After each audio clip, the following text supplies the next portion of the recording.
Halo teman-teman semua, biasanya video-video saya berisi tentang vlog-vlog wisata yang ada di Toraja.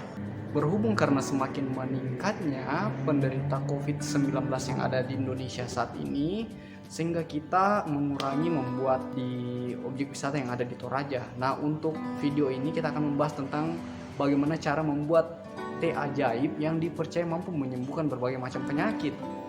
Nah, langsung saja kita akan mempelajari ini. Tehnya namanya kombucha.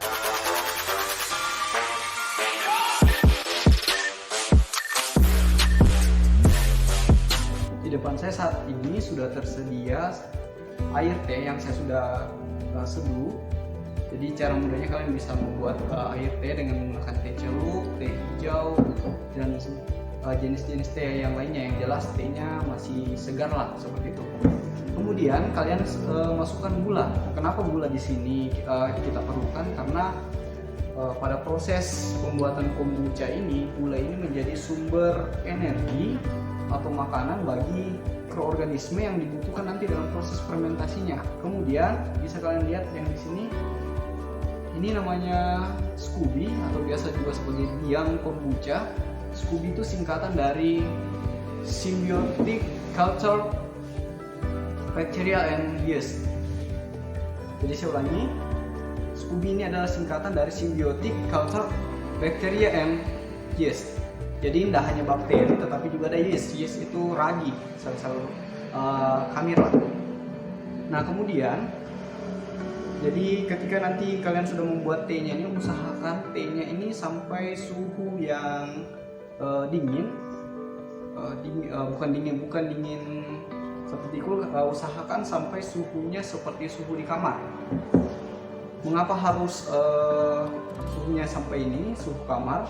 Karena jika suhunya masih panas, bisa jadi mikroorganisme yang ada di dalam SCOBY ini akan mati, sehingga proses pembuatan kombucha kita akan menjadi gagal.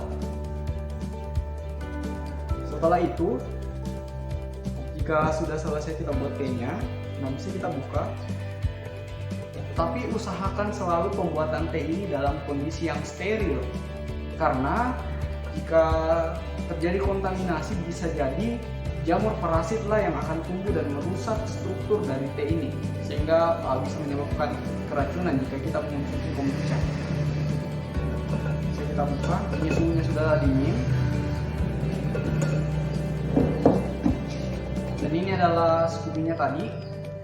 Kalau kita menciumnya, aromanya seperti bau seperti tape. Kalian pasti pernah mengonsumsi tape.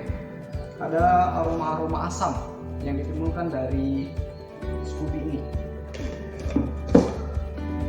Nah, kita lanjutkan proses pembuatan dari kombucha ini. Jadi sebenarnya simpel saja. Yang paling penting untuk dijaga adalah jangan sampai terjadi proses kontaminasi dalam proses pembuatan kombucha ini. Nah, ini tehnya tadi yang sudah dingin. Kemudian saya akan ambil sampel dari SCOBY ini. Sebenarnya SCOBY ini aman sih untuk dimakan, tapi rasanya agak asam.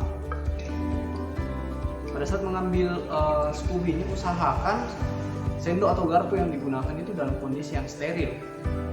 Dan juga lebih baik menggunakan garpu yang terbuat dari plastik, jangan besi.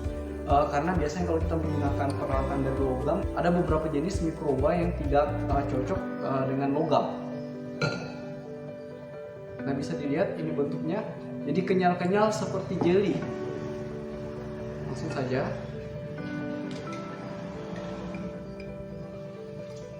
Sebenarnya sih bisa air dari SCOBY ini bisa langsung kita masukkan agar lebih mempercepat proses fermentasinya. Ini dalam kondisi bersih ya teman-teman.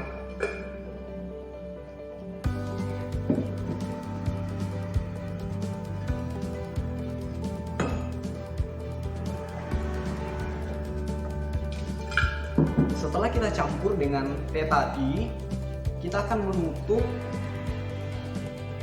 teh ini, tapi tidak menggunakan plastik dan tidak ditutup dengan rapat. Karena jika kita tutup dengan rapat, mikroorganisme yang ada di SCOBY tadi ini bisa mati. Oleh karena itu kita menutupnya bisa menggunakan kain atau menggunakan kertas tisu. Namun kertas tisunya itu kita lapis, mungkin 3 lembar lah sudah ideal untuk menjadi penutup dari kombucha ini. Kali ini saya menggunakan tisu saja sebagai penutupnya. Jadi saya menggunakan tisu sebanyak 3 lapis.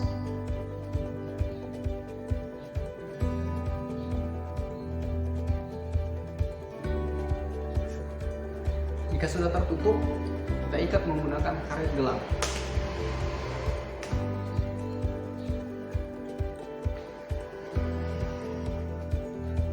Oke, sudah seperti ini.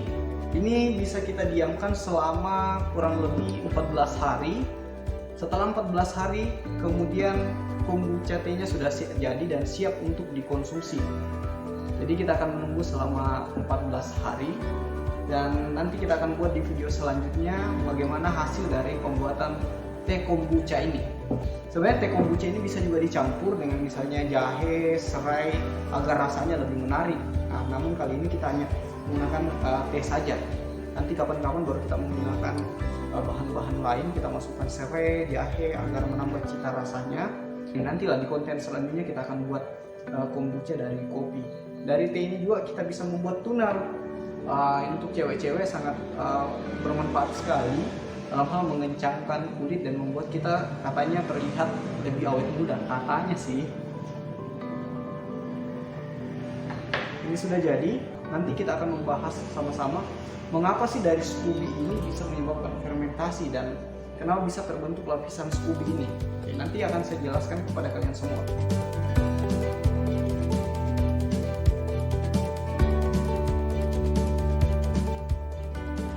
Jadi itulah tadi video mengenai proses pembuatan teh kombucha. Jadi kalau kalian merasa video ini bermanfaat untuk kalian, silahkan subscribe video ini dan tunggu konten saya selanjutnya. Thank you.